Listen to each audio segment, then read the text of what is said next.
Alors, cette vidéo concerne la fausse prophétie du 23 septembre 2017 et sa fausse interprétation. Alors, cette annonce sera très courte. Je vais vous expliquer en quelques minutes pourquoi cette représentation des astres dans le ciel, considérée comme un signe par beaucoup, est l'objet d'une interprétation erronée.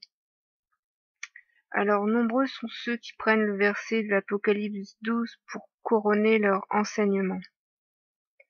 Et ce verset de l'Apocalypse 12 nous dit: un grand signe parut dans le ciel, une femme enveloppée du soleil, la lune sous ses pieds, et une couronne de 12 étoiles sur sa tête.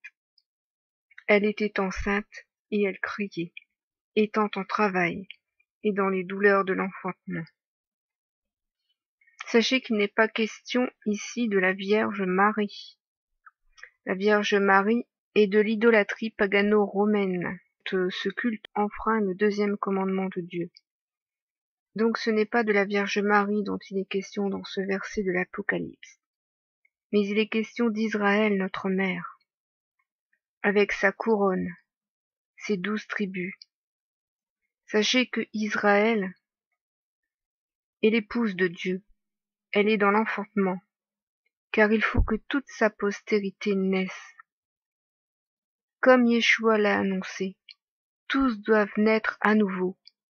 Il faut donc que toute la postérité d'Israël naisse à nouveau, que tout le peuple de Dieu naisse. Ensuite viendra la fin. Donc il n'y aura pas de fin du monde pour le 23 septembre. Je vous conseille d'ailleurs même de plutôt songer au 21 septembre, qui est l'une des grandes fêtes de l'Éternel, la fête des trompettes. Et ceux qui font partie de la postérité d'Israël le savent. Nous sommes conviés à cette fête, car c'est la fête de l'Éternel, mais c'est aussi notre fête.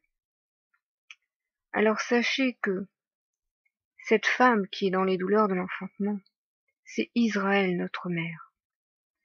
C'est pour cette raison qu'il est dit à la fin du chapitre dans le verset 17, « Et le dragon fut irrité contre la femme, et il s'en alla faire la guerre au reste de sa postérité, à ceux qui gardent les commandements de Dieu et qui ont le témoignage de Jésus. » Soyez tous bénis.